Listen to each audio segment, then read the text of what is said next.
નારદજીને કહ્યું કે અહીંથી થોડે દૂર એક બ્રાહ્મણને ત્યાં ગાય છે, એને ત્યાં વાસરડાનો જન્મ થયો છે આજે. એ વાસરડાને જઈને પૂછી આવો સત્સંગનું ફળ શું.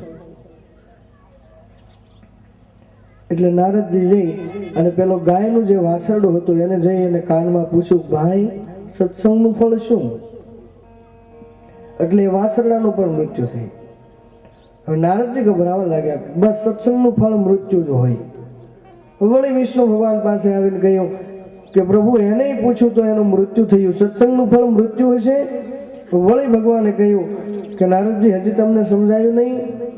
અહીંથી થોડે દૂર એક રાજાને ત્યાં ઘણી મોટી ઉંમરે એમને ત્યાં દીકરાનો જન્મ થયો છે, કુંવરનો જન્મ થયો છે. એ કુંવરને જઈને પૂછી લો.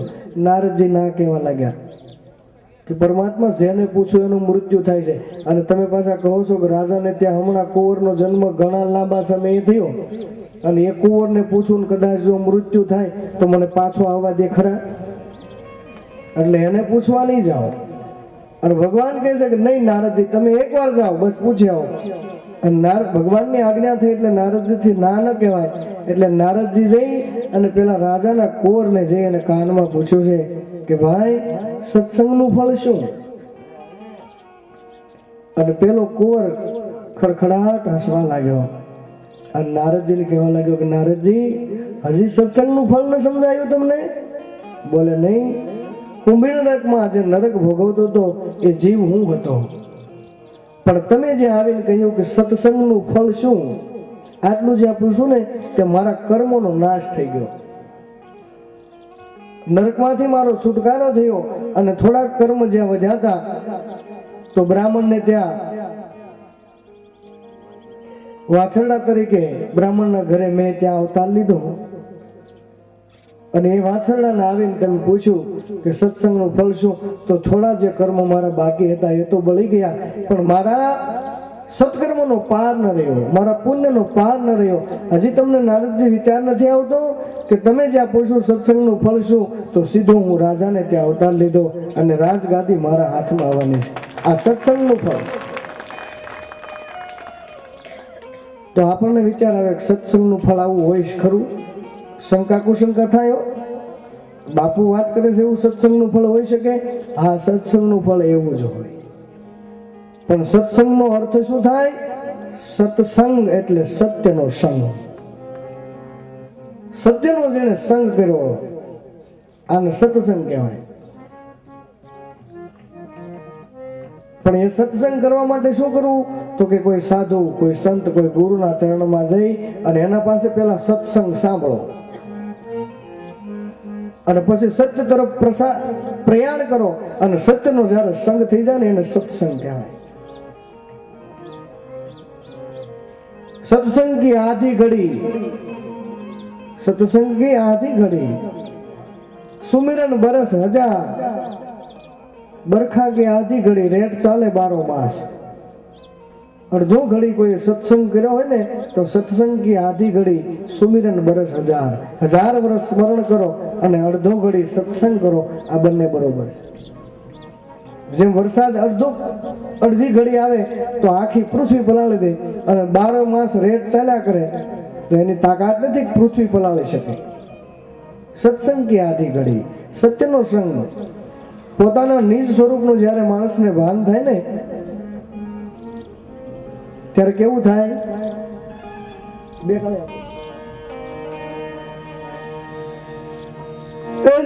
તું તો એ આપે સો આત્મ રામ પ્રાણી રે, વિના ખબર હાલે ખોલતો.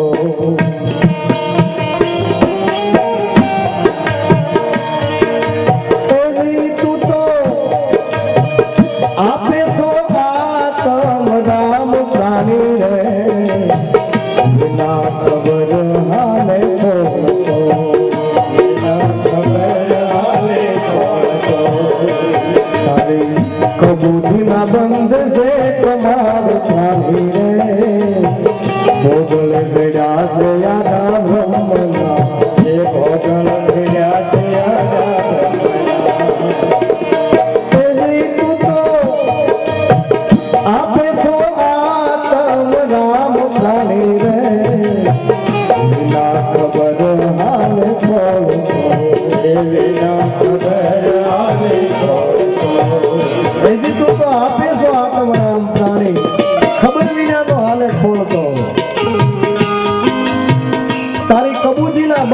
સમાન પ્રાણી ભોગલ જડ્યા છે આડા ભ્રમના. ભ્રમ જ્યાં સુધી આનો મટે નહીં ત્યાં સુધી બ્રહ્મની ઓળખાણ થતી નથી. માણસનો જ્યાં સુધી ભ્રમ ન મટે ત્યાં સુધી બ્રહ્મની ઓળખાણ ન થાય. એટલે સંતોએ કહ્યું છે, તું તો આપે છો આત્મરામ પ્રાણી વિના ખબર હાલે ખોળતો. તારી કબૂજીના બંધ છે કમાન ભોગલ જડ્યા છે આડા બ્રહ્મના. અને પછી જ્યારે જેને ઓળખાણ થઈ ને તો શું કહ્યું?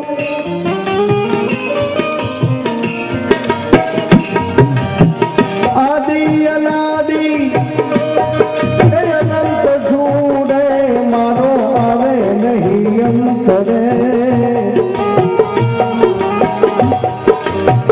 આજ તો મેં મને ઓળખો, એ મને ભજે મોટા સંત રે.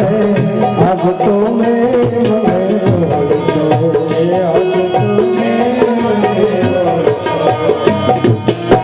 પોતાને જે ઓળખી ગયો ને એની વાત છે. આદિ અનાદિ અનંત છું મારો આવે નહીં અંત. આજ તો મેં મને ઓળખ્યો. અને કેવી કક્ષા છે આ? જેને પોતાને જે ઓળખ્યા એની વાત છે. મન બુદ્ધિ પર માલતો રે હું તો કાળનો પાળ રે.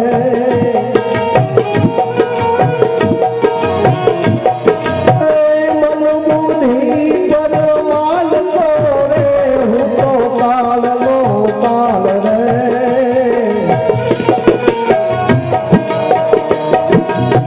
સોગાવેલી ફરું ત્રણ લોકમાં એ મારો વાપો થાય લગાલ રે. આજ તો મેં મને ઓળખ્યો, આજ તો મેં મને ઓળખ્યો. આદિ અનાદિ અનંત છું રે મારો આવે નહીં અંત રે. કાયા હરે કાય નહીં લવા દેવા. એ મને ભજે મોટા સંત રે. આજ તો મેં મને ઓળખ્યો, આજ તો મેં મને ઓળખ્યો, આજ તો મેં ઓળખ્યો. આદિ અનાદિ અનંત છું મારો આવે નહીં અંત. આજ તો મેં મને ઓળખ્યો. મન બુદ્ધિ પર માલતો હું તો કાળનો કાળ. સોગાવેલી ફરું ત્રણ લોકમાં વાગો થઈને વાળ. આજ તો મેં મને ઓળખ્યો. આદિ અનાદિ અનંત છું મારો આવે નહીં અંત. જેને પોતાની ઓળખાણ કરી લીધી એની વાત છે. જીવ અને શિવની થઈ જાય એકતા પાનબાઈ પછી કરવું પડે નહીં કાંઈ. આ જીવ છે ને એ શિવમાંથી છૂટો પડ્યો છે. પરમ પિતા છે આ વિશ્વનો જીવ છે એનો અંશ. જીવ લહે શુદ્ધ ભાવથી તો જડે પોતાનો વંશ. જેને પોતાનો વંશ ગોતી લીધો ને એને બીજું કઈ કરવાનું રહેતું નથી. એટલે નરજો આપની કરણી કરે તો નરસે નારાયણ હોય. ગંગા સતી કઈક જીવને શિવની થઈ જાય એકતા પાનબાઈ પછી કરવાનું રહે નહીં કાંઈ. અને એ તાકાત સત્સંગમાં છે જે પોતાની ઓળખાણ કરાવી દે. એ તાકાત સંતોમાં છે, એ તાકાત ગુરુમાં છે. નકર તો ગુરુમાં એવી સિસ્ટમ આવી છે. ગુરુમાં સિસ્ટમ ઘણા કે ને. અને હવે તો ઘણા ઈજારા રાખ્યા છે. આવો અમારી નાચમાં સમજાઈ દે રાતમાં તરત જ. વર્ષો પહેલા મેકરણ કાપડી લખ્યું, પટ્ટી લાંબી ને પંથ ઘણા દોડ્યા સર્વે લોક. મેકરણ કે લાખોમાં આંકડો પોસંદા તો કરોડમાં કોક. બધાય દોટ મૂકે. અને ત્યારે લખ્યું હતું મેકરણ કાપડીએ, ગુરુ આવભા ભવ સાગર ને હારે. જીવડા પકડવાની ઝાળું લઈ અને સેવકોન મારે. એવા ગુરુની વાત નથી. અને હવે તેમાં ઘણા કે હમણાં એક ભાઈ આવીને મને કે બાપુ હવે તો પુસ્તકમાં બધું આવે છે, ચોપડીમાં બધું આવે છે, તો પછી ગુરુ કરવાની શું જરૂર? ગુરુ કરવાની કઈ જરૂર નહીં, પુસ્તકમાં બધું આવે છે ને હવે. એટલે મેં એને કીધું એ સારું કહેવાય ભાઈ, તને જો સરળ પડી ગયું હોય તો અતિ ઉત્તમ. ચોપડીમાં બધું જ્ઞાન જો આવી જતું હોય તો ગુરુ કરવાની કઈ જરૂર નથી. અને આ સીધું પડી જતું હોય તો તારે સારું કહેવાય. રામ કૃષ્ણ રામદેવજી વિષ્ણુ બ્રહ્મા આદિ દેવતાઓએ ગુરુ કર્યા છે.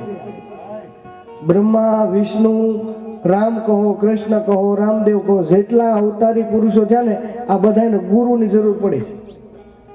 અને તારે જો સીધું પડી ગયું હોય તો તારું કહેવાય. અને ઓલાઓને મેં કીધું નહીં ખબર પડતી હોય એટલે કર્યા છે. આ ચોપડીમાં સીધું પડી જતું હોય ગુરુ હું કામ કરવા ભાઈ? મને કે બાપુ એવું જ છે, હવે તો પુસ્તકમાં બધું આવે છે, ચોપડીમાં બધું આવે છે. ચોપડીમાં આવે એ કેવું આવે ખબર? એક ભાઈ ચોપડી લઈ આવ્યો, રસોઈ નહીં, રસોઈ બનાવવાની પુસ્તક લઈ આવ્યો બાપુ. અને જોયું, આમ નજર કરી, ભજીયા બનાવવા માટે શું કરવું? એટલે આમાં લખ્યું હતું આ તો હા હેલું છે, ભજીયા બનાવવા એટલે કંઈક બહુ અઘરું નથી. એટલે એમાં લખ્યું હતું પહેલા લોટને તપેલામાં નાખો, એટલે તપેલામાં લોટ નાખ્યો, પછી થોડું એમાં પાણી નાખો, એટલે ભાઈ પાણી નાખ્યું, પછી મરચાં મેથી જે કાંઈ મસાલો હોય એ બધું એમાં નાખો અને પછી એને હલાવો. એટલે આટલું તેણે કરી નાખ્યું. અને આ બધું તૈયાર થઈ જાય તો આને એના છોકરાને મોકલ્યું, જા તેલ જોશે, ભજીયામાં તેલ જોવે ને. એટલે એને કીધું બજારેથી 2 કિલો તેલ લેતો આય. આ તેલ લઈ આવ્યો અને પછી તવી ચડાવી ચૂલા ઉપર, અને અહીં લોટ પણ તૈયાર થઈ ગયો બાપુ. અને ઓલો છોકરો બજારે જ્યાં તેલ લઈને આવ્યો ને ત્યાં ચોપડીમાં લખ્યું હતું તેલ આવી જાય પછી એમાં ભજીયું નાખવું. તેલ આવી જાય એટલે ગરમ થાય તો આપણે એમ કહીએ તેલ આવી ગયું છે એમ. એટલે આમાં પુસ્તકમાં લખ્યું હતું તેલ આવી જાય પછી એમાં ભજીયું નાખવું. એટલે આને છોકરાને પૂછ્યું તેલ આવી ગયું કે હા, પણ આ તો બજારે જ લઈને આવ્યો હતો અને આને નાખી દીધું. ચોપડીમાં આ થાય એમ. ગુરુ વગરનો મેળ પડી જાય. પછી મેં જવાબ આપ્યો, બાપુ મેં કીધું માની લે કે આપણે ઘરે ગાય હોય, આપણે ગાય માતા લઈ આવ્યા હોય, એને ખીલે બાંધી દેવાની, પછી 3 ટાઈમ એને ઘાસ આપી દેવાનું, અને 3-4 ટાઈમ જે કાંઈ પાણી જોતું હોય પાણી આપી દેવાનું. ખીલે તેને જોડવાનું નહીં. અરવિંદભાઈ 3 ટાઈમ ઘાસ આપી દો, પછી આપણે 3 ટાઈમ એને દોઈ લઈએ એટલે આપણને ખબર પડે ને કે ભાઈ આ ઘાસ ને ખડ ખાય એટલે દૂધ થાય છે. આપણને ખ્યાલ આવી જાય ને કે આપણે અહીંથી છોડતા તો સહી જ નહીં, આને અહીંથી બહાર જાતી નથી. 3 ટાઈમ એને ઘાસ આપી દઈએ એટલે ઘાસ ખાય એટલે દૂધ થાય છે. તો પછી મેં કીધું ગાને કાઢી મુકાય અને ઘાસમાંથી કાઢી લેવાય, દૂધ ન કાઢી લેવાય? આપણને ખ્યાલ જ છે ઘાસમાંથી જ નીકળે છે. એ કે બાપુ એમ ન થાય તો ગુરુ જોવે, એમ ચોપડીઓમાંથી ન થાય. ઘણા નોકરીઓને કરતા હોય બેઠો, એવું કઈ નથી. ઘાસમાંથી દૂધ ન નીકળે ને તો ગુરુ બિન જ્ઞાન ન ઉપજે, ગુરુ બિન મીટે નહીં ભેદ, ગુરુ બિન સંશય ના મીટે, ભલે વાંચો 4 વેદ. 4 વેદ તમે જો વાંચી લીધા હોય અને તમે એની હોપટ ભલે નીકળી જાઓ. ગુરુ બિન સંશય ના ટળે, ગુરુ બિન મીટે નહીં ભેદ. ગુરુ વિના આ મનના સંશયો ક્ષમતા નથી. અને સતાર સાહેબે કીધું જ્ઞાની ગુરુ મળ્યા વિના સતાર યોગ થાય ક્યાં? ગુરુ પણ માલમી હોવો જોઈએ, ગુરુ જ્ઞાની હોવા. એવાના સાનિધ્યમાં જવાથી અને વળી છૂટ આપીશો. તત્વસાર ત્રિલોકમાં હરિગુરુ સંત એક સ્વરૂપ. ક્યારે પણ કઈ પ્રશ્ન મૂંઝવે ત્યારે કોઈ સંતના શરણમાં, કોઈ ગુરુના શરણમાં. અને એ પણ અનુકૂળતા ન હોય તો ધર્મગ્રંથનો સહારો લ્યો, ધર્મગ્રંથો ખોલો, તમને ઉકેલ મળશે. અને સમસ્યાનો જે ઉકેલ લાવો ને એને જ જ્ઞાન કહેવાય. જ્ઞાનની કઈ બીજી વ્યાખ્યા નથી આવતી. સમસ્યાનો જે ઉકેલ લાવે એને જ્ઞાની કહેવાય. અને કામ કર્યા પહેલા વિચારે એને જ્ઞાની કહેવાય. નકર તો માણા કરતા વાંદરું સારું. વાંદરું હોય ને રીણભાઈ, અહીંથી એને સલાંગ લગાવી હોય, 15 ફૂટ સલાંગ લગાવી હોય ને એને ખબર પડે 13 ફૂટ જાય ને ત્યાં ખબર પડી જાય કે હું પહોંચી નહીં શકું, એટલે ત્યાંથી ગુલાટ મારીને પાછો આવે 15 ફૂટ, 2 ફૂટ ઓલી બાજુ ન જાય, એટલે ત્યાંથી પાછો વળી શકે. અને માણા ભટકાય ત્યાં સુધી ન વળાય કે આ કોણ સારું છે. સમસ્યાનો ઉકેલ લાવવો એને જ્ઞાન કહેવાય, એને જ્ઞાની કહેવાય. અને એનો ઉકેલ જો પોતાથી ના આવે તો ક્યારેક ધર્મગ્રંથનો સહારો લેવો. જીવન જીવવાની મજા આવશે. પેપરોમાં વાંચીએ ને ત્યારે દુઃખ બહુ થાય, બહુ દુઃખ થાય. ફલાણી દીકરી અગ્નિ સ્નાન કર્યું, ફલાણી દીકરીએ ઝેરી દવા પીને આપઘાત કર્યો, ગળે ફાંસો ખાધો. આ સમજણનો અભાવ હશે, બીજું કાંઈ નથી. સમજણનો અભાવ છે, જ્ઞાનનો અભાવ છે. જ્ઞાન જો હોય ને તો આ કિસ્સા નગર આપણે કોઈ દી સાંભળ્યું પેપરમાં એવું કોઈ દી બળદે ગળા પાઉં ખાધો વાંચ્યું છે પેપરમાં? બળદે ગળા પાઉં ખાધો, બકરીએ અગ્નિ સ્નાન કર્યું, બિલાડીએ કૂવામાં પડીને આપઘાત કર્યો, વાંચ્યું કે? આને તકલીફ નહીં ને, આ આપણને જ કેમ આવે ભાઈ?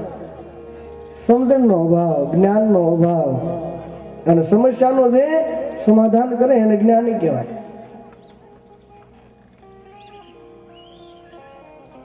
અને જરૂરી એ છે એટલે રિવાજો આપણા હતા ને ત્યારે પેલા આપણને શીખવાડતા હતા, પણ હવે આપણે ગાંઠીએ નહીં તો શું કરીએ ભાઈ? લગ્નમાં આપણે કેવો રિવાજ હતો ખબર? અહીં તમારો હોય ન હોય, અમારે કાઠિયાવાડમાં છે, લગ્ન થવાના હોય ને એટલે વરરાજાનું ફૂલેકું ચડે. તમારે ચડે ભાઈ ફૂલે? કાંઈ હોય ફૂલે હોય ને? ફૂલેકું ચડે એટલે હનુમાનજી જાય ને, હનુમાનજીનું મંદિર હોય ત્યાં જાય, શ્રીફળ મૂકે. એટલે હનુમાનજીને કહેવા ગયો હોય કે હે ભગવાન, અત્યાર સુધી બ્રહ્મચર્ય વ્રતનું પાલન કર્યું છે અને હવે હું સંસારમાં પગ મૂકું છું. એટલે હનુમાનજી કે ભાઈ આમાં સારું છે, રહેવા દે, બ્રહ્મચર્યનું પાલન કરે અને આનંદ કરે, આમાં મજા છે. તો હનુમાનજીને એમ કે હે ભગવાન, ના ના, એ તમે કહો એ મારથી નહીં થાય, એક હાટે એક શ્રીફળ લઈ લો. એટલે શ્રીફળ મૂકે ને હનુમાનજી ચાલ આ શ્રીફળ પણ મને છૂટો કરો. હનુમાનજી કે સુખી રહે, બીજું હું શ્રીફળ મૂકીને વયો આવે. અને પછી જેવો જાન લઈને જાય ને, જાન લઈને જાય એટલે દરવાજા ઊભો રાખે. પેલા સાસુમાં પોખો આવે ને, આ બધું કદાચ ખ્યાલ હોય તો ભલે, નકર આ તો હું કહું છું આપણે ત્યારે ચેતાવ્યા હતા એમ. પણ આપણે આપણું ધ્યાન જ તાર ન હોય ને, ત્યારે આપણે ધ્યાન થોડું દીધું હોય. હા હોય શું હોય, જેવો ત્યાં બાર ઉપર જાય ને એટલે સાસુમાં આવે પોખવા. એટલે એમાં દોહરું બતાવે, દોહરું હોય ને, દોહરું બેનોને ખબર હોય, કેમ કે એને પોખ્યા હોય એટલે ઓલા જોયું ન હોય, કેમ કે આડી સુંદડી રાખે. શું કામ? જોઈને જાય. દોહરું બતાવે એટલે એ આ કહે છે કે ભાઈ સંસાર રૂપી દોહરું તારા ખંભે આવશે અને ઉલાળ ધરાળ થાહે અને આ તારે સ્વીકારવું પડશે. તે આપણે હા પાડી દઈ, કાંઈ વાંધો નહીં, મંજૂર છે. અને સાસુમાં બહુ વધારે બતાવવા ન દીધું હોય, માથે સુંદડી રાખી હોય આમ, અને ધોસરું આમ ઉતારીને પછી મૂકી દે. વળી પાછું રવાઈ કાઢે, રવાઈ બતાવે. અને પછી એમ કે ભાઈ સંસાર રૂપી બીજા બધા સાધનો છે ને એક બાજુ હાલે, અને આ સંસાર રૂપી રવાય છે ને બે બાજુ તારો ઘાણ નીકળે છે આમાં, બધી બાજુ આ બે બાજુ હાલશે. ઓલો કે મને મંજૂર છે. ત્રાગ બતાવે, ત્રાગમાં દોરાનું કામ હોય, દોરા જેવો સીધો કરી દે આ બધા ભેળા થઈને. પોહાણ હોય તો આવજે, શેતાવે તો છે હો, દોરા જેવો તને સીધો કરી દે તે કે વાંધો નહીં, આપણને પોહાય. અને પછી ઓલા ઈંડિયા પીંડિયા હોય, એક આમ નાખે, હજી આમ વયો જા, તોય ઊભો હોય, આમ નાખે બાપુ, હજી આમ વયો જા, પાછું ભગાવે, હજી પાછો વયો જા, ક્યાંય ન જાય ને પછી આમ કરે, ઘઉં જાય. અને પછી નાક ખેંચે ને, તને ક્યાં નાક ગરમ છે? અને પીંડીઓ ફગાવી ને પછી નાક ખેંચે, તને ક્યાં નાક છે? એટલું બધું શેતાયો તો પછી જ્યાં લગ્ન પૂરા થાય ને અને જાન બોલાવે, પણ ત્યારે મજા હતી, લગ્ન ગીતની મજા હતી. કેવા લગ્ન ગીત હતા! અને અટાણા લગ્ન ગીત લ્યો, ધનુર ઉપાડી દેવા લગ્ન ગીત છે. હાજી હા, ભણવું તો ન ગોઠે. અને ઓલા પેલા આમ લગ્ન ગીત બેનો બોલતા હોય ને, અને વરાજાની બેન ને ગોતવા જ ન જાવી પડે હો. ગળું બેસી ગયું એટલે ખબર પડી જાય આ વરાજાની બેન છે. અને હવે તેમાંય રેડીમેડ થઈ ગયું છે, તૈયાર લગ્ન ગીત ગાવા વાળા બોલાવી લે છે.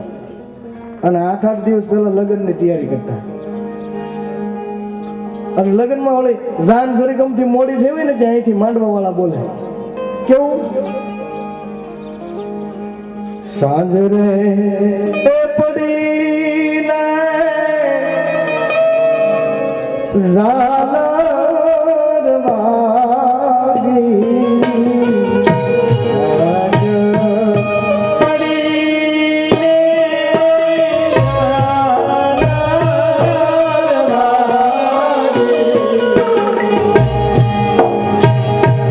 મારી લાડકડી ના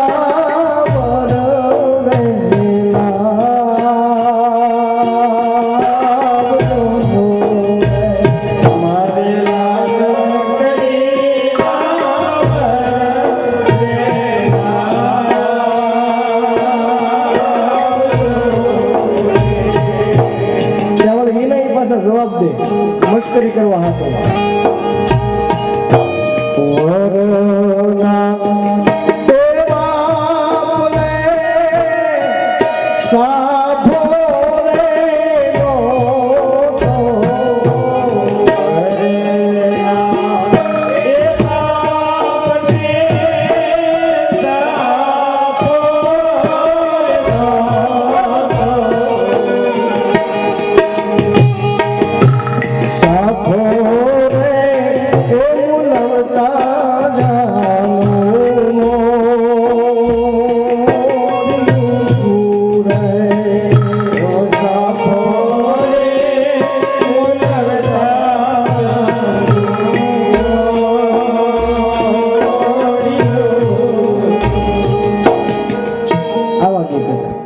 સુખડ સંદન ના મંડપ રોપાયા આવું કેતા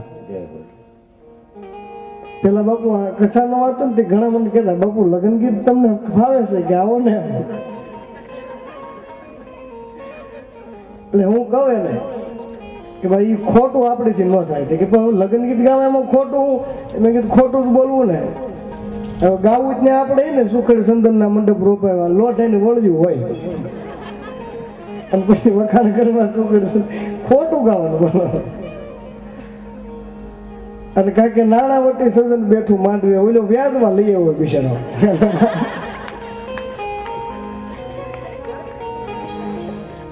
નાણાવટી ભલે મજા હતી વરના બાપને સાફો નહોતો એમ કે પછી એના વખાણ કરે સાફા ન હોય તો હરિભાઈ ના લેજો પણ મજા હતી 8-8 દિવસ પહેલા લગ્ન ગીત જે ચાલુ થતા ને લગ્ન ગીત શું કામ ચાલુ કરતા કન્યા અને વર આ બે પક્ષે લગ્ન ગીત બે જગ્યાએ ચાલુ હોય પણ એ લગ્ન ગીતમાં ભારતીય સંસ્કૃતિ વણાઈ ગયેલી હતી કેવી રીતે જીવન જીવવું કેવી રીતે રહેવાય સંસારમાં કેવી રીતે વર્તવું આ ગીત હતા ને એની મજા હતી એટલે લગ્ન ગીત કઈ માતમ વગરની કોઈ વસ્તુ ગળા થોડા તાણે કોઈ માતમ વગરના એ તો હવે સુધારા આવ્યા છે એટલે આપણને સાંભળવાનું મન ન થાય નહીં તો જે લગ્ન ગીતો હતા ને એમાં આપણી સંસ્કૃતિ આવી જતી કે આવી રીતે જીવન જીવજો આવી રીતે રહેજો આવી રીતે રહેજો એટલે જ્યાં પરણીને આવે ને એટલે ગામમાં જે જાન આવે ને એટલે પેલા રામજી મંદિરે પગે લગાડવા લઈ જાય ને રામજી મંદિર તું જાનમાં અહીં પરણીને આવીશો પણ જો વિચાર કરજે હો જનકની દીકરી અને અયોધ્યાની મહારાણી દશરથની પુત્ર વધુ જેની દશરથનો દરબાર ઇન્દ્ર જેની આશા કરે ઇન્દ્રને જેની અદેખાઈ આવે ને આવો જેનો દરબાર હતો જ્ઞાની મહારાણી સદા બેટા મેં કોઈ દિવસ સુખ જોયું નથી આટલી સહન શક્તિ જો તારામાં હોય ને તો સંસારમાં પગલા મૂકજે આ માતાજી માં સીતા સમજાવે પણ ત્યારે હા પાડજે હા મને પોહાય અને પછી જ કેરો છે સાથે કોણ જાણે શું થાય રામજી મંદિર એટલે પગે લગાડવા લઈ જાય કે બેટા એટલું દુઃખ પડશે એટલી સહનશીલતા રાખજે તારા જીવનમાં એટલું સહન કરજે અને વિચાર કરો ને તો જગતજનની માં જગદંબાને જેટલું દુઃખ પડ્યું ને આપણી તાકાત નથી આપણે સહન કરી શકીએ નાનામાં નાનો ગરીબ બાપ હોય ને તો પોતાની દીકરીને ત્યાં પારણું બંધાય ને એટલે ભલે નાનામાં નાનો બાપ હોય તો માથે કરી ઉછીના લઈ આવી વ્યાજમાં લઈ આવી પણ પોતાની દીકરીને એક પારણી તો લઈ દે ગરીબ બાપ હોય તોય અને જગતજનની માં જગદંબા અયોધ્યાની જે મહારાણી અને જનકની દીકરી એના દીકરાઓને પોઢાડવા માટે પારણ્યું નહોતું મળ્યું. આ કેટલી આની અંદર સહનશીલતા કેવડી, કેટલી જ એની ક્ષમતા. એટલે રામજી મંદિરે પગે લગાડવા લઈ જાય, બેટા આટલી સહનશીલતા રાખજે. આપણા રિવાજો, લૌકિક રિવાજો, પણ આપણે કોઈ દી એ બાજુ બાવણું જ ન ખોલ્યું હોય. અને પછી જેવા ઘરે આવે ને ગણપતિને પગે લાગે એટલે ગોરદાદા ત્રાસ મૂકે, એમાં કંકુ ને એવું બધું નાખે, પાણી ડોળું કરી નાખે, ટૂંકમાં બાળી ને એવું દૂધ નાખે. કોડી એમાં કહેવાય ને કોડે રમાડે. પછી લોઢાની કડી હોય ને એમાં વીટી હોય ને ઘણું બધું હોય. ગોરદાદા જે આમ નાખે ને ઓલી દીકરી હાથ નાખીને જે લેવા જાય ને, 2 શાર કોડા હાથમાં આવે, 2 શાર. એટલે ગોરદાદા કે બેટા આ ઘરમાં 2-3 કોડાય છે, પણ તારે હાકવું જ હોય.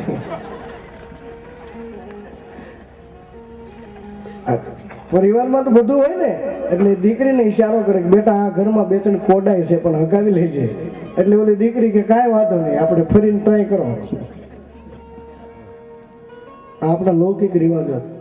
પેલા ફૂલ દડે રમતા, વર કન્યા ગાડામાં જે બેઠા ને એટલે ફૂલનો દડો હોય હાથમાં, કન્યા આ બાજુ ફગાવે, પાછો વર આ બાજુ ફગાવે. તો હવે ત્યાં દડે ઘા કરવાની, ફૂલના ઘા કરવાની શું જરૂર? એમાં કાંઈ કોઈ ગોટો જ ન વળી જાય. પણ એનું એક માધ્યમ હતું, સંસારમાં તમે પગ મૂકો છો ત્યારે એકબીજાનું બોલ્યું ફૂલ માનીને સહન કરજો, તો હાલશે, તો જીવન મજા આવશે, નક છૂટાછેડા થાય. આ બધું જો સમજીને વ્યવહાર કર્યો હોય પછી સંસારમાં આવ્યો હોય ને એટલે આ પ્રમાણ ઘટે. સપ્તપદીનું વાંચન થતું લગ્ન હોય ને ત્યારે બ્રહ્મદેવતા સપ્તપદીનું વાંચન કરતા, અને વરકન્યા એકબીજાને કોલે બંધાતા કે આવી રીતે રહીશ, આવી રીતે જીવન જીવશું, આવી રીતે રહીશું. પણ ત્યારે હવે સપ્તપદીનો ટાઈમ એ ક્યાં રહ્યો? ઉતાવળ જેટલી હોય ને કે વળાવો શબ્દ ને. અને ક્યાંક ક્યાંક તો એવું બને, ગોરદાદા જ્યાં સપ્તપદીની તૈયારી કરે ત્યાં વીડિયા વાળા એમ કે દાદા તમે આખા વેદા આડા આવો છો.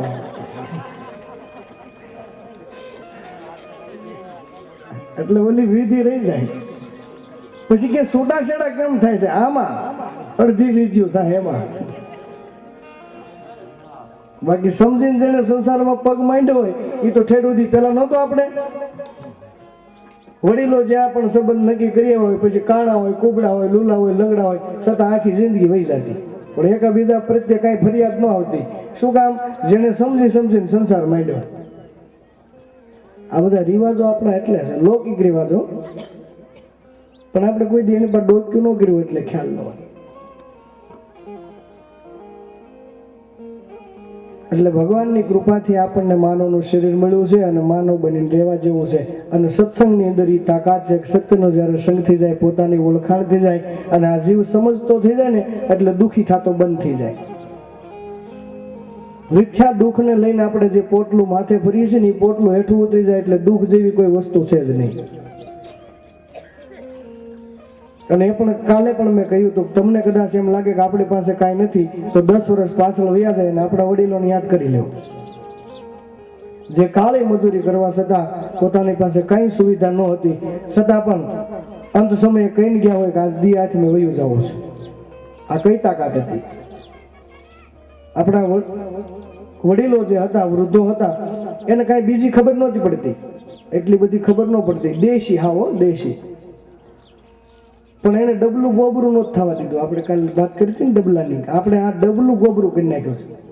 અને ઓલા જે છે ને ડબલું એમને રહેવા દીધું શોખે શોખું. પછી કહીને ગયા કે આજે હાજે વયું જવું છે, આજ દી હાથમાં વયું જવું. વધારે આગા ન જઈ શકતા. ગામના ચોરા હોતી જાય, રામજી મંદિર હોતી જાય, અથવા તો શિવાલય હોતી જાય, કથા કીર્તન ભજન હોય ને એમાં જતા, પણ ભાવ અને પ્રેમથી જતા.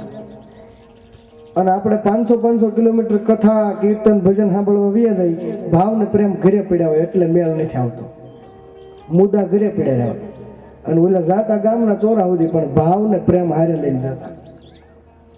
કાલે નથી કીધું કથામાં, કથા સાંભળતા આપણે ભગવાનનું સ્મરણ ચાલુ રાખીએ તો અતિ ઉત્તમ ફળ મળે. એટલે હું તો યાદ કરાવું છું તમને. પછી ભાવથી ને પ્રેમથી સમરણ કરો તો દાદાને વેલા બહુ પડે. હરિચંદ્ર બોલતા ન આવડતું, હરસન દાદાને વેલા બહુ પડે એમ કહેતા. અને આપણે એમ કહીએ ને ઇન્દ્રાણી બ્રહ્મા બોલી શકીએ, આપણે બ્રહ્માની બોલી શકીએ, બોલે ઈ ન બોલી શકતા. બાપુ ઇન્દ્રનું ઇન્દ્રાસન જાશે ભરમાને ભરમાને બોલતા નહોતા આવડતું. હરિચંદ્ર બોલતા ન આવડતું, હર્ષન કહેતા, છતાં બાજી મારી ગયા. કેમ કે ડબલું ગોબરું જ ન થવા દીધું. આપણે આ ડબલું ચોખ્ખું રાખીએ એટલે પછી બીજું કઈ કરવાની જરૂર નથી. અગાઉ મેં કહ્યું ને, આનું હરખું કરી એટલે ન્યાનું હરખું જ છે. પાણી ઉલેસવાની જરૂર નથી, કૂતરું કાઢી નાખવા આમાંથી. અને મકાનમાં ખીલી જ ક્યાંય ન રવા દે પછી ટીંગાડી ક્યાં ભાઈ? એમ આમાંથી એક એક વસ્તુ કામ, ક્રોધ, મદ, લોભ, મોહ ખીલા નીકળી જાય ને એટલે કાંઈ જગ્યા જ ન રહે. પછી મકાન કરી નાખો ચોખા. કરવાની આ જરૂર છે. અને એના માટે શું કરવું પડે? તો કે સત્સંગ, કથા, કીર્તન, કોઈ સાધુનો સંગ, કોઈ ગુરુનું શરણ, આ સેવા પડે. ભગવાનની કૃપાથી માનવનું શરીર મળ્યું, ભગવાનની બીજી કૃપા આપણને સત્સંગ મળ્યો, અને ભગવાનની ત્રીજી કૃપા જ્યારે થાય ને તે કોઈ ખાચા સંતના દર્શન થાય, કોઈ સાચા સાધુના દર્શન થાય. આ એની કૃપા હોય. એની કૃપાથી માનવનું શરીર મળ્યું, એમની કૃપાથી આ સત્સંગ મળ્યો, અને આ સત્સંગ કરતા કરતા એની જ્યારે કૃપા થાય ને તો કોઈ સાધુ, કોઈ સંતના દર્શન થઈ જાય. અને સાધુ પણ કેવો? સીધો સાધુ. અને હું તો બધાને કહું છું કે ઘણા એમ કે બાપુ અમારે સાધુ થઈ જવું, એટલે હું કહું સીધો થઈ જા, સાધુ થવાની જરૂર નથી. સીધો થઈ જાય એટલે સાધુ થઈ ગયેલો છે, સીધો થવાની જરૂર છે.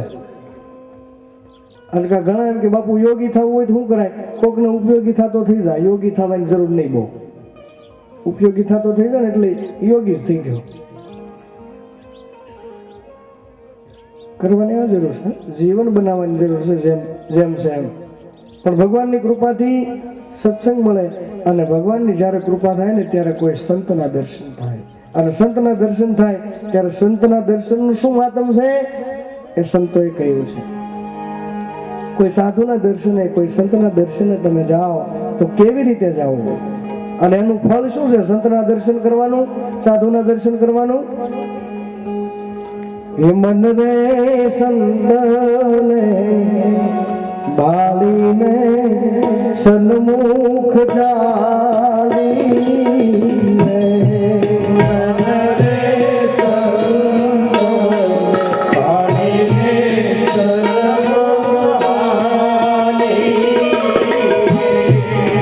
મન રે સંતને દેખીને સન્મુખ ચાલીને, ડગલે ડગલે યગન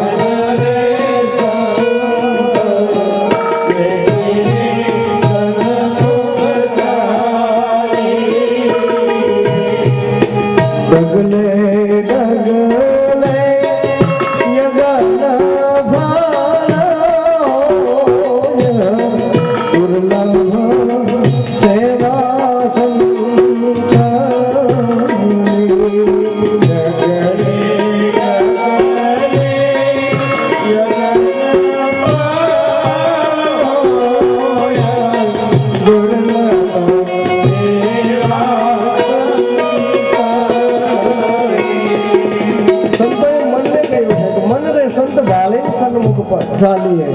ડગલે ડગલે યજ્ઞ ફળ હોય, એક એક ડગલે એક એક યજ્ઞનું ફળ મળે. પણ સાધુને ભાળે અને સન્મુખ હાલે. કેવી રીતે? સંત મિલન કો જાય તજીન માન મોહ અભિમાન, જો જો પાવ આગે ધરો કોટી યજ્ઞ સમાન. ડગલે ડગલે યજ્ઞ ફળ હોય. મન રે કંકુરે ભરેલી કંકાવતી,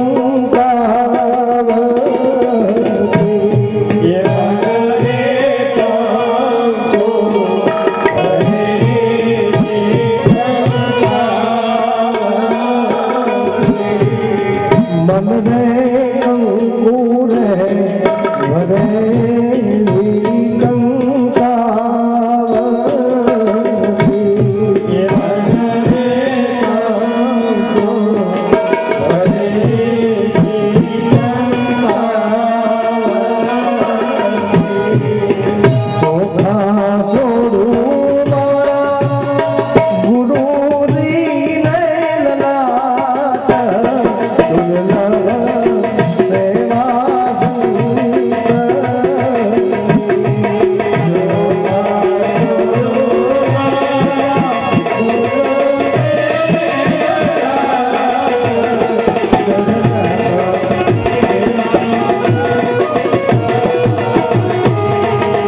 મન રે સંત રે આવીને સન્મુખ હાલી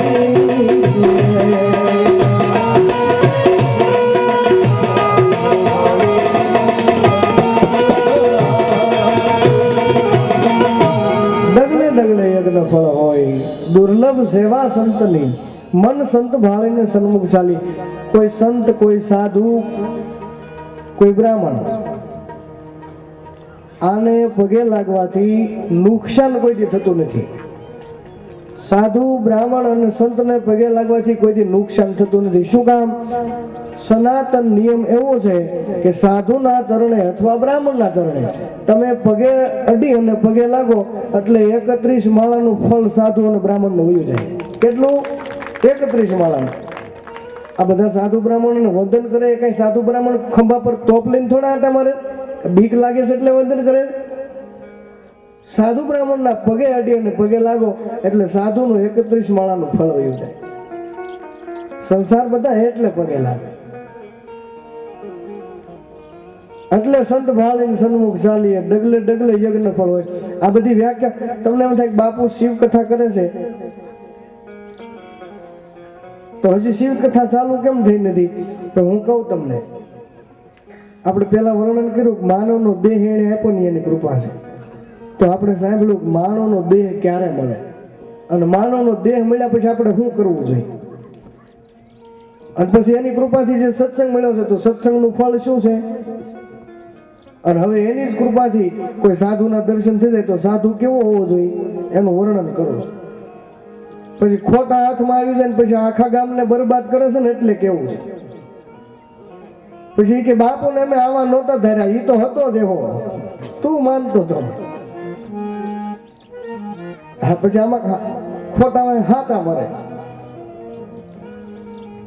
એટલે સંતના દર્શન થાય તો ડગલે ડગલે યજ્ઞ ફળ. તો પછી સાધુ કેવો હોવો જોઈએ એ આપણે ઓળખવા જોઈએ ને.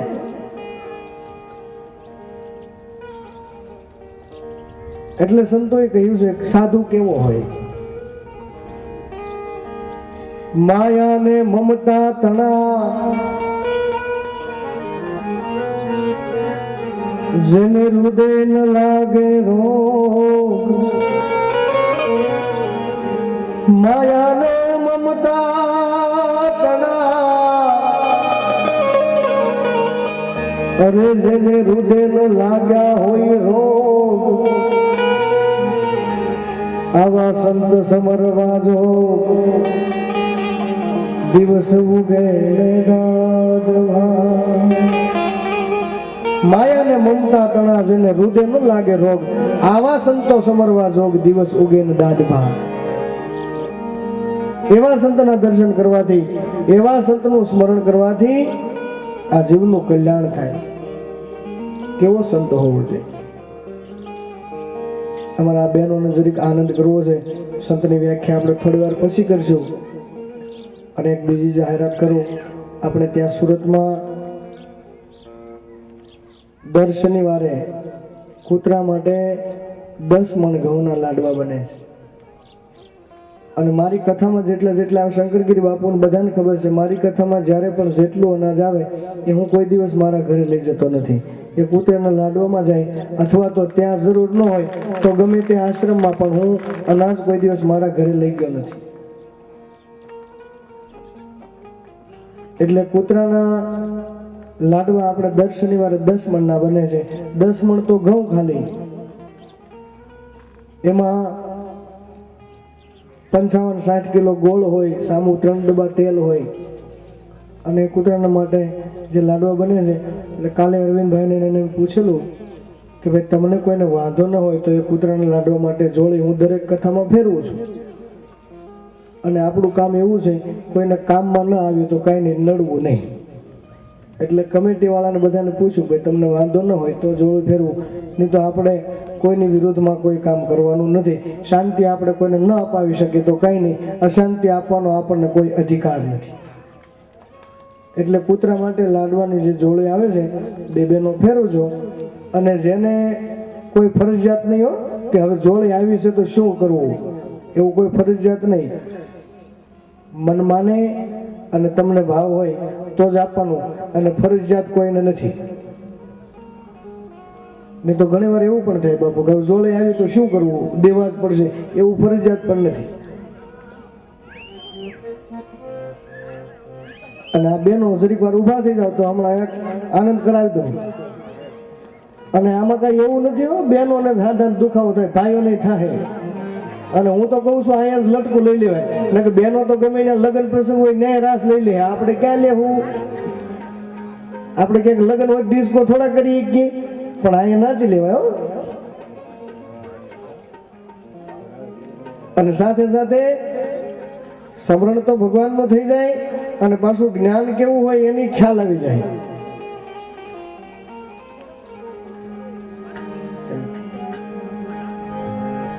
એ મારા ગુરુજીએ વચન વાન માર્યા હો, મારા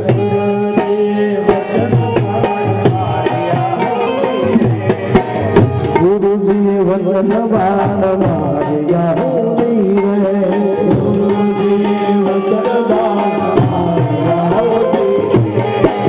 લાગા મારા રૂપિયાની માય મારા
चढ़ी से आके और मारा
સન્માન કરવું હતું પણ મારો સમય થાય એટલે હું નીકળી ગયો અને ખરેખર સન્માનની કોઈને ભૂખ નથી હોતી પણ આપણી શોભા માટે જે બહારથી મહેમાનો આવ્યા હોય એનું સન્માન કરવું એ આપણી ફરજમાં છે અને નકર તો સન્માન છે ને એ બહુ અઘરું પાછું બાપુ અપમાન જીરવું હેલું અપમાન માણસ જીરવી જાય પણ સન્માન જીરવું બહુ અઘરું સન્માન થયા પછી જો અપમાન થાય ને તો બહુ એટલે સન્માન જીરવું એ અઘરું છે સન્માનથી માણસ ક્યારેક બીમાર પડી જાય બહુ સન્માન કરીએ ને તો માણસ બીમાર પડી જાય પણ અહીંથી આપણે સન્માન કોઈનો અમથા કરતા પણ નથી જે કાંઈ મહેમાનો આવ્યો હોય હરીનબાન કીધું તું પોથીજીને આશીર્વાદ લેવા મોકલી દેજો ભગવાન મહાદેવ આશીર્વાદ આપે તો સન્માન હું ને માન હું અને આશીર્વાદમાં કદાચ સન્માન આપી તો મહાદેવની પાસે પ્રાર્થના કરી કે એને બીમાર ન પડવા દેતા સન્માન જીરવી જાય અને આશીર્વાદ લેવાના ને આપણે બધા તમારા મારે બધાને મહાદેવના આશીર્વાદ લેવા તો આપણે બેઠા એ બધા એને જ પ્રાર્થના કરવાની પણ આપણે વાત એ કરતા હતા કે સાધુ સંત ભગવાનની કૃપાથી માનવનું શરીર મળ્યું છે અને સત્સંગ પણ મળ્યો છે અને હવે જો સંતના દર્શન મળી જાય એની કૃપા થાય એટલે તો સંત કેવો હોવો જોઈએ પછી ખોટી દુકાને ઊભા રહી ગયા હોય ને પછી બધી દુકાનને આપણે ખોટી ગણીએ એટલે કેવું પડે છે ને કે પછી ઘણા એક સાધુના હિસાબે બધાને. પણ સંતોએ પહેલા જ ભલામણ કરી, જો નિરખતા જેણે નેણા હરખે મટી જાય મનડા કેરી દોડ, હાચા સંતોની માથે ભક્તિ કેરા મોડ. જે સાધુના દર્શન કરવાથી નિરખતા નેણા હરખે આ નયનોને આનંદ થાય, આવા સાધુ એટલે ઓળખાણ એમાં કઈ અઘરું નથી. નિરખતા જેને નેણા હરખે અને મટી જાય મનડા કેરી દોડ, આ મન જ્યાં ત્યાં દોડતું બંધ થઈ જાય, આવા સાધુ એવા હાચા સંતોને માથે ભક્તિના મોડ.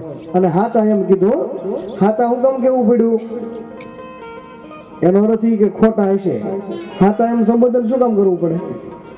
આપણે ડેરીમાં ઘી લેવા જઈએ તો બોર્ડ માર્યું હોય શુદ્ધ ઘી મળશે, શું લખ્યું હોય? શુદ્ધ ઘી મળશે કા ચોખ્ખું ઘી મળશે એમ લખવું પડે ને. નકર ડેરી વાળાને શું લખવું જોઈએ? ઘી મળશે એમ ન લખીને કઈ ખાલી લખવું એમ જ ખપે, ખાલી ઘી મળશે. પણ આને લખવું શું કામ પડ્યું? શુદ્ધ ઘી મળશે. ડાલડા બજારમાં આવી ગયો છે, ડાલડા બજારમાં આવી ગયું છે. એટલે એમ એવી રીતે હાચા સંતો બહુપાશ બંધન તોડવા હાચા સદગુરુ સેવીએ. કોઈ હાચા સંત નહીં. અને હાચા સંત કેવા હોય? અમારી ગંગા સતી ઓળખાણ આપે, એ વચન સિદ્ધ સાધુ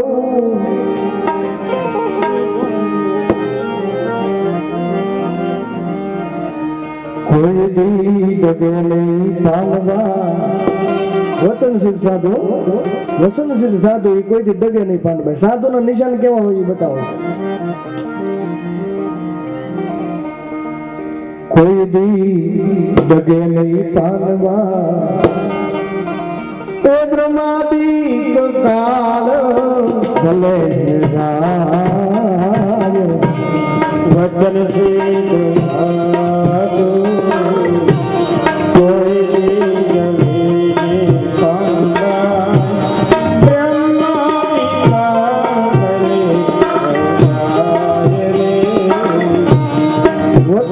સાધુ કોઈ દી પાનભાઈ બ્રહ્માદિક કાળ ભલે ન જાય. એક આવડો આ કાળ નહીં, બ્રહ્માદિક કાળ. વચન સિદ્ધ સાધુ કોઈ ડગે નહીં પાનભાઈ, બ્રહ્માદિક કાળ ભલે ન જાય. સાધુ આવો હોય, કેવો હોય? સાધુ નું વચન તમે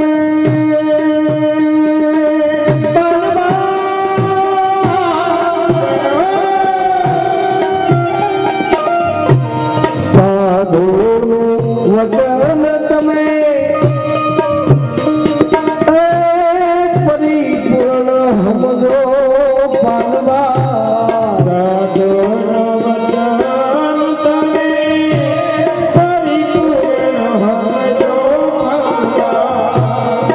કોઈ દી અભાવો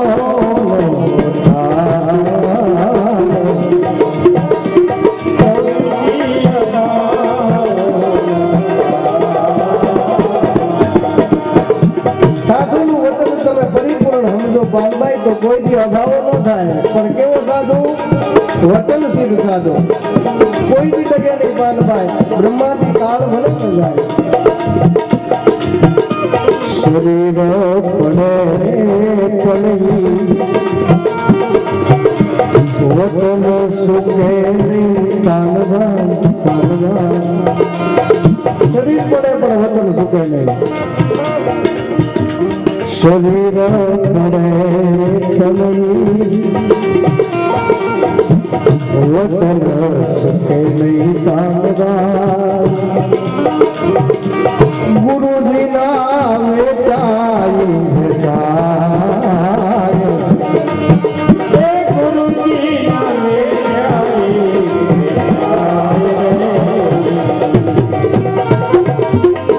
સાધુના લક્ષણ કેવા હોય?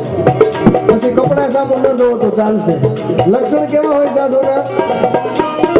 શરીર પડે પણ એ વતન સુકે નહીં પાનબાન ગુરુજીના વેચાય આટલી જેની અંદર ક્ષમતા હોય જેને પરમાત્માનો માર્ગ ઉપર પગ મૂક્યો હોય ગુરુને કોઈ સંતને કોઈ સાધુને પોતાનું જીવન સમર્પણ કરી દીધું હોય અને જો વેચી નાખે ને તો વેચાઈ જવાની પણ જેની તૈયારી હોય આને જ ભગવાનના પંથ ઉપર હાલવાનું આને જ ભક્તિનો માર્ગ પકડવાનો આ દોષીથી પાછા વળે ને એની તો એવી દિશા થાય ને ધોબીના કૂતરા છે ઘરનો નહીં ઘાટનો આટલી ક્ષમતા હોય યાહૂમ કરીને પડી જવામાં આગળ જીત આપણી છે જેને પોતાના પ્રાણની આહુતિ આપવાની પણ તાકાત છે ને એને જ આ પંથ ઉપર હાલવાનું ત્યાં સુધી શરીર પડે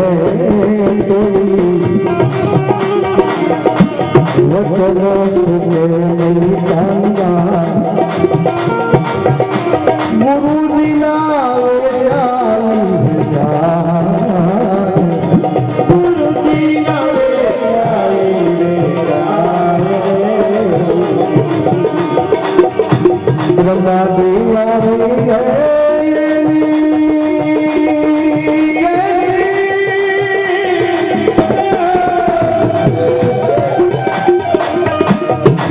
ગુરુજીના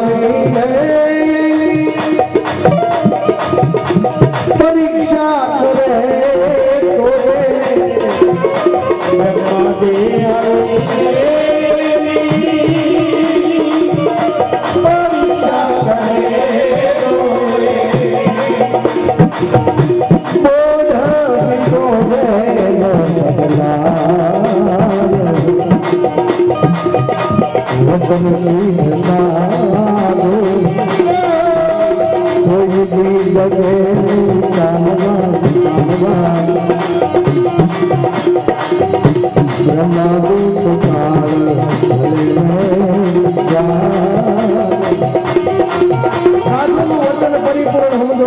પછી કોઈ દી અભાવ ન થાય સાધુનું વચન એવું હોય અને શરીર પડે પણ એ વચન સુખે નહીં પાનબાન ગુરુજીના વેચાય અને એથી આગળ સાધુની ઓળખાણ કેવો સાધુ હોય અને કેવા સાધુનું વંદન કરવા શિવવંત સાધુને રામે રામે હરિયે કાનવાય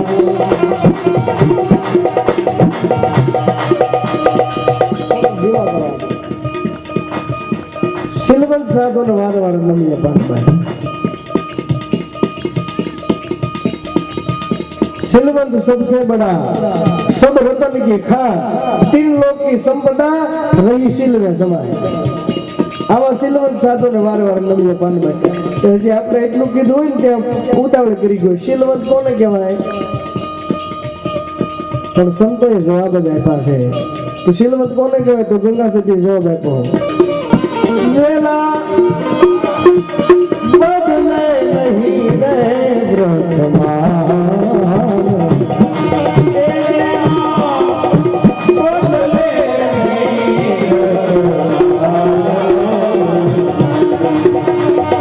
શીલવંત સાધુને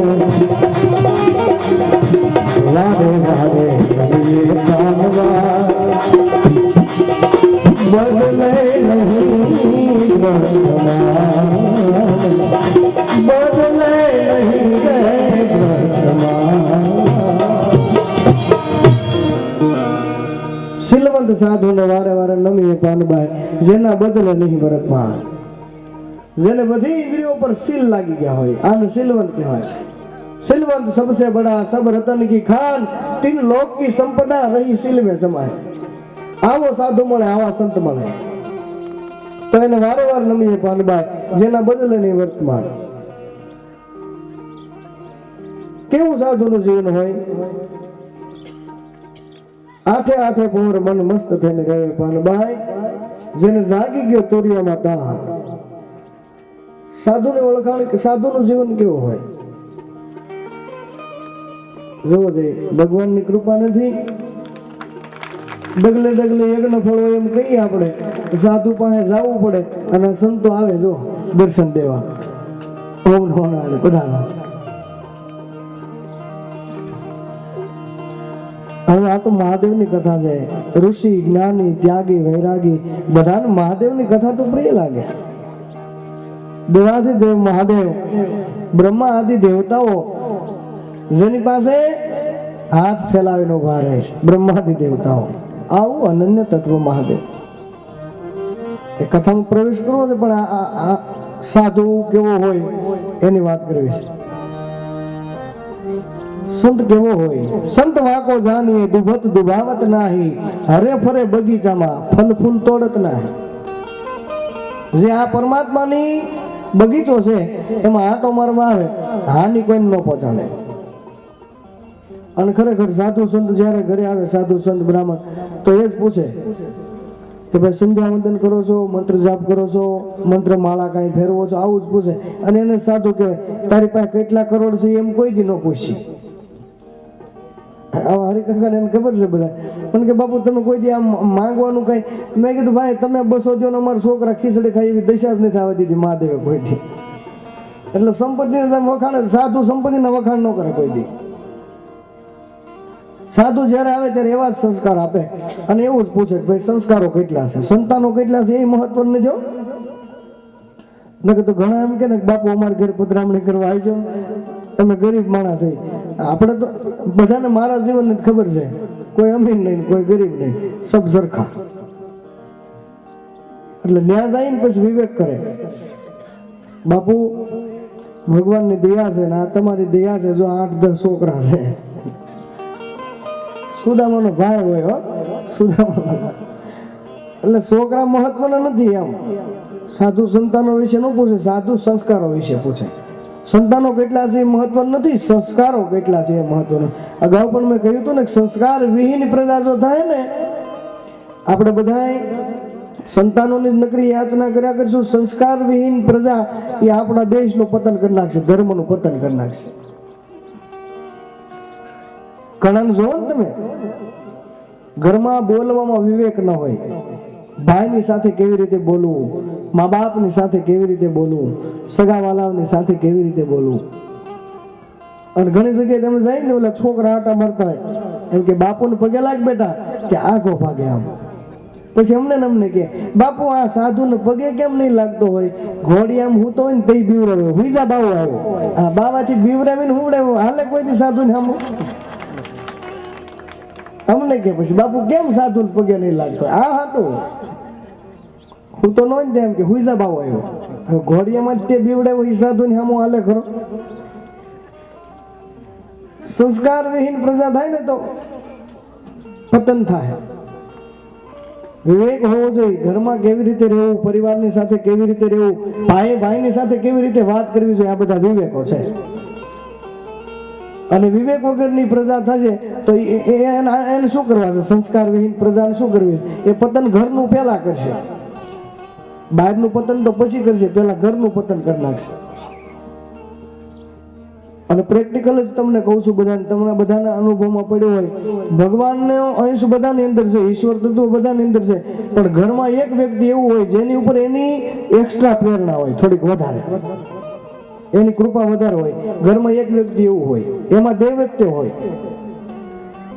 દેવતાનો અંશ એમાં રહેલો હોય, એટલે એની અંદર વધારે ક્ષમતા હોય અને એ જ વ્યવહાર કરતો હોય. પછી નાનો ભાઈ હોય, મોટો હોય, પણ આખા ઘરનું સંચાલન એ કરતો હોય અને એ જ કરી શકે. શું કામ? એની અંદર એક ક્ષમતા હોય, બધાને સમદ્રષ્ટિથી રાખી શકતો હોય અને એના દ્વારા આખા ઘરનું સંચાલન હાલતું હોય. અને ઘણી વાર પછી એવું બને, આપણા અનુભવમાં પડ્યું છે કે ફલાણા માણસ અમારા ઘરમાંથી વહી ગયા ને પછી અમારા ઘરનું પતન થયું. આવું બને ને? એક વ્યક્તિ એવું હોય જેના હિસાબથી આખું ઘર ઉજળું હોય, અને જે ઘરમાં બધા વ્યવહાર કરતા હોય ને એને તો કોઈ ઉછી નહીં 500 નો આપે, અખતરો કરી લેજો. ઘરમાં જેટલા હોય બધા વ્યવહાર કરતા હોય ને એને કોઈ 500 આપવાય રાજી ન હોય. ઘરમાં એક જ વ્યક્તિ એવું હોય કે જેની અંદર પરમાત્માની કૃપા હોય, પ્રેરણા હોય, એક્સ્ટ્રા કૃપા હોય, જે આખા ઘરનું સંચાલન કરતો હોય અને સમાજમાં બધાને મોઢે રહેતો હોય પાછો. અને એવું વ્યક્તિ વ્યા જાય ત્યારે આપણા અનુભવમાં પડ્યું છે, એક વ્યક્તિ ઘરમાંથી જાય ને એટલે આખા પરિવારને કોઈ સંભાળતો બંધ થઈ જાય.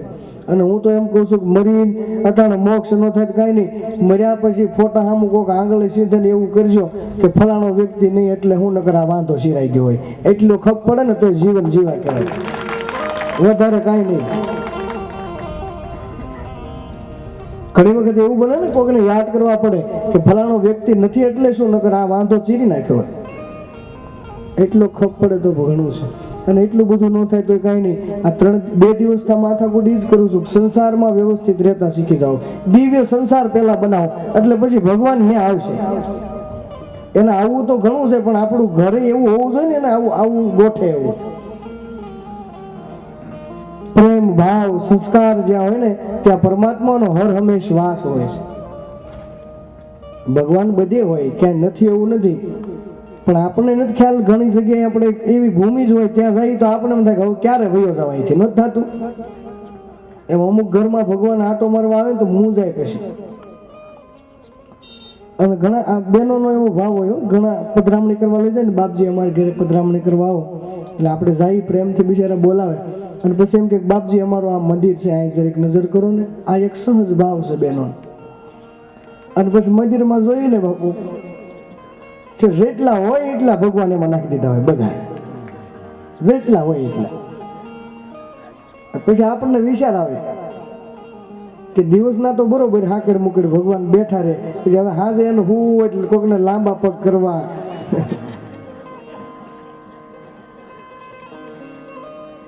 એ કેમ હમાતા છે બોલો. મંદિરની આવી દશા કરી છે આપણે. ખરેખર પૂજા કરીએ અને મંદિર એવું સ્વચ્છ રાખો, આપણને એવો ભાવ હોવો જોઈએ. આપણું ઘરમાં કેમ ક્યાંય દાગ નથી રહેવા દેતા. કાલે પૂજા વિશે એટલે જ કીધું હતું ને કે સારું એવો અંદરથી ભાવ હોવો જોઈએ કે સુંદર મજાના ફળ અર્પણ કરવા છે ભગવાનને, સુંદર મજાનું વસ્ત્ર, આખું ધોત્યું ન લાગે તો કાંઈ નહીં, ભલે હવા મીટરનો ટુકડો લઈ આવો, પણ સારું ભારેમાંથી કે આપણે ભગવાનને અર્પણ કરવું છે. નકર મેં કાલ નહોતું કીધું ધોતિયા લાવે 30 રૂપિયાનું ભગવાનને અર્પણ કરવા, બાપુ મરી જાય તો એ એકે કામમાં ન આવે. ભાત ગળવાનું ગળું લાવે બાપુ, વસ્ત્રમ સમર્પીએ અમે, આવી જરૂર નથી ને કાંઈ. અને વ્રતમાં જે બેનો હોપારી વાપરે ને ઉડી ઉડી વેવાય આવે તે મૂકજો ડીશમાં, ખબર પડે ઉભો રહે છે. અને એ રીતે આપણે સત્તા ભગવાન પાસે લઈને જાય લે હોપારી અર્પણ કરવા. માની કાંઈ ન લેતી એવું ફળ આપે. હા કાલ કીધું જ તું મેં, હડી ગયેલી હોપારી ધરીને પછી પગે લાગે, હે ભગવાન સારો વર આપજો, હડી ગયેલો જ આપશે. તારી હોપારી એવું વરદાન ભગવાન આને છેતરવી. જે કઈ કરો પ્રેમથી ભાવ હોવો જોઈએ. ઘરમાં મંદિર એક રાખો પણ એવું સુંદર મજાનું ફર્સ્ટ ક્લાસ મંદિર હોવું જોઈએ તો ભગવાનને એમ થાય કે બસ મને અહીં બિરાજમાન થવું. અને પૂજા કોઈની ન કરવી એવું નથી. આપણા આદિગુરુ જગતગુરુ શંકરાચાર્ય હતા, એણે હિન્દુ સંસ્કૃતિમાં પંચદેવનું પૂજન બતાવ્યું છે. 5 દેવતાઓનું પૂજન કરો અને 5 દેવનું તમે પૂજન કરો ને એટલે બધા આવી જાય, એમાં કોઈ બાકી જ ન રહે. પંચદેવના પૂજનમાં બધા આવી જાય. હવે એમાં પંચદેવનું પૂજન શંકરાચાર્ય કોને કોને બતાવ્યું તો પહેલું શિવ પૂજન. દરેક વ્યક્તિ શિવનું પૂજન કરી શકે. ઘણી વાર એવા પણ પ્રશ્ન આવતા હોય, બેનો એમ કે બાપુ અમે શિવની પૂજા કરી શકીએ? હા, શિવ મહાપુરાણ કહે છે ધુષ્મેશ્વર નામનું જે જ્યોતિર્લિંગ છે એ ધુષ્માના હાથે જ્યોતિર્લિંગ એ ધુષ્મેશ્વર મહાદેવ, ધુષ્મા નામની સ્ત્રી હતી, એના હાથે પ્રગટ થયા છે મહાદેવ. બહેનોથી શિવની પૂજા થઈ શકે, પણ આપણા ઘરમાં મંદિરમાં જે શિવલિંગ હોય એને ચલિત શિવલિંગ કહેવાય, એની પૂજા બહેનો કરી શકે. પછી પાર્થિવ શિવલિંગ ગારાનું જે બનાવી માટીનું, અને પાર્થિવ શિવલિંગની પૂજા બહેનો કરી શકે. ચલિત શિવલિંગ આપણે જે ઘરમાં રાખીએ ને એનો નિયમ એવો છે કે અંગૂઠા કરતાં મોટું હોવું જોઈએ. ઘરમાં તમે જે શિવલિંગ રાખો એ અંગૂઠા કરતાં મોટું હોવું જોઈએ. શિવલિંગનો નિયમ આ છે. અને ઘરે જે શિવલિંગ હોય એની પૂજા કરી શકાય, એનો અભિષેક કરી શકાય, પુષ્પ ચડાવી શકાય, આની પૂજા કરી શકાય, એટલે ચલિત શિવલિંગ કહેવાય. પાર્થિવ શિવલિંગની પૂજા કરી શકાય. અને જે પ્રતિષ્ઠિત શિવલિંગ છે, જે શિવાલય હોય ત્યાં પ્રતિષ્ઠા કરેલી હોય, એટલે પ્રતિષ્ઠિત શિવલિંગ જે હોય એની પૂજા બહેનોથી પૂજા થઈ શકે, પણ શિવલિંગને સ્પર્શ કરવાની મનાય છે. પ્રતિષ્ઠિત જે લિંગ છે એને બહેનોએ સ્પર્શ ન કરવો. પુષ્પ ઉપરથી ચડાવી શકો, જળની ધારા કરી શકો, પણ પ્રતિષ્ઠિત શિવલિંગને સ્પર્શ કરવાની મનાય છે બહેનો. જે શિવાલય હોય અને લગભગ શિવાલયોમાં બધે શિવલિંગની પ્રતિષ્ઠા થઈ હોય, પ્રતિષ્ઠિત શિવલિંગ જે છે એની શિવ મહાપુરાણ ના પાડે છે કે બહેનોએ એને સ્પર્શ નહીં કરવો. પૂજા કરી શકો, અગરબત્તી કરો, આરતી ઉતારો, પ્રેમથી ભાવથી ભગવાન સ્વીકારે. અને અમારો મહાદેવ તો ભૂતને સ્વીકારે, તો માણસને શું કામ ન સ્વીકારે? ભૂતનાથ છે. એકી સ્મશાનમાંથી ભૂતડાનો કોઈ સ્વીકાર કરે? અહીં કદાચ 2-3 આગળ આવ્યો હોય તો ઉભા રહી ખરા આપણે? અને આ 24 કલાક હારે રાખે લ્યો ભૂતને. ભૂતનો સ્વીકાર કરે તો માણાનો શું કામ ન કરે? પણ મેં કહ્યું એમ, જ્યારે પણ પૂજા કરો ત્યારે ભાવથી અને પ્રેમથી કરો. પરમાત્માને તમારા પ્રેમની જરૂર છે, તમારા ભાવની જરૂર છે. શું કરે પંડિતને કાજી, વાલો મારો પ્રેમને વશ થયા રાજી. મૂળ મુદ્દો જો નહીં હોય ને તો ગમે એટલી અગરબત્તીઓ ત્યાં ઝોકા ઉતારશો નહીં ફેર પડે. પછી ઘણા અમને કહેતા બાપુ 18 વર્ષ શિવાલય હું ગયો, તો હવે મુદ્દા જ ઘરે પડ્યા હતા તારા ભાવ ને પ્રેમ. અને હું રોજ લોટો ચડાવું છું. કાલે મેં નહોતું કહ્યું પરમ પવિત્ર આ સંસારની પરમ પાવની જે ગંગા પોતાના મસ્તક ઉપર રાખે છે એને એક લોટાથી હું ફેર પડવાનો છે. પણ મહત્વનું એ છે તમારો ભાવ કેટલો છે, પ્રેમ કેટલો છે. આની એની જરૂર છે. પૂજા કરો ત્યારે પ્રેમથી કરો. પૂજા પ્રેમથી, ભક્તિ ભાવથી. થોડું અર્પણ કરો પણ શુદ્ધ ભાવથી, સારા ભાવથી ભગવાનની પૂજા કરો. અને કાલે મેં કહ્યું હતું ને, ભગવાનને તથાસ્તુ સિવાય બીજું કઈ આવડતું જ નથી. તમે કેવું માંગો છો એ મહત્વનું છે. એને તથાસ્તુ જ આવડે છે. પણ એ કથા બપોર પછી બરોબર 2:30 વાગે આપણો એ સમય થઈ ગયો છે. 12 વાગી ગયા છે. કથાને વિરામ આપીએ, 2 મિનિટ પરમાત્માના નામનું કીર્તન કરીએ અને અહીં જે કઈ સન્માન બન્માન વિધિ હોય અહીં જલ્દી આવી જાવ. હાલો હું 2 કીર્તન ગૌરવું ત્યાં. ઓમ નમો ભગવતે વાસુદેવાય.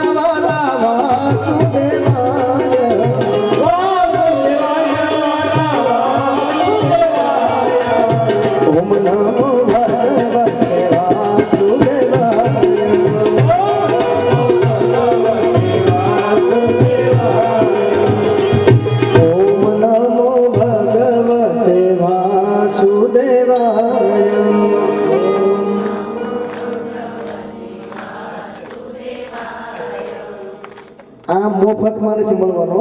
ધૂની જો ન ગાય એકદમ ને એમ ભેટો નહીં થઈ જાય, વાટે ન રાખતા. પરમાત્મા આપણે કહીએ ને ભગવાનનું આરાધન કરતા ને તેથી આરાધે ધણી મારો આવતા, આરાધે આવતા તેથી આવતા તો અત્યારે આવે છે. આરાધનો અર્થ જે થાય આર્તનાદ. આર્તમાંથી જે નાદ નીકળ્યો ને આરાધ કહેવાય.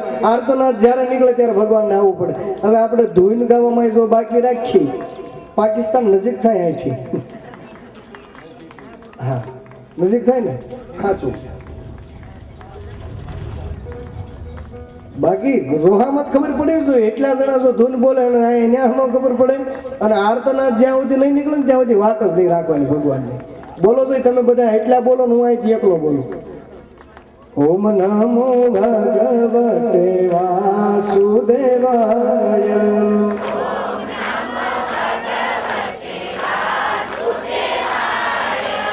એરું છે ને બહાર આડો ઓલો હાલતો હોય, પણ જ્યાં દર પાસે આવે ને એટલે સીધું થઈ જવું પણ ડેબુ સોલાઈ જાય. ભગવાનની જગ્યાએ ભગવાનનો દરબારમાં તો જવું તો સીધા છે અને આર્તનાદ જ કરો.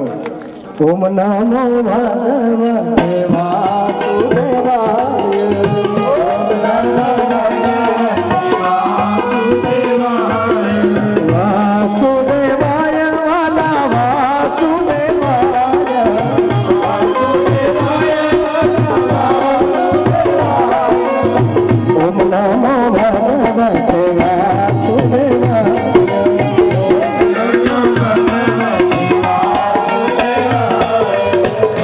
નમઃ પાર્વતી પતે હર હર મહાદેવ.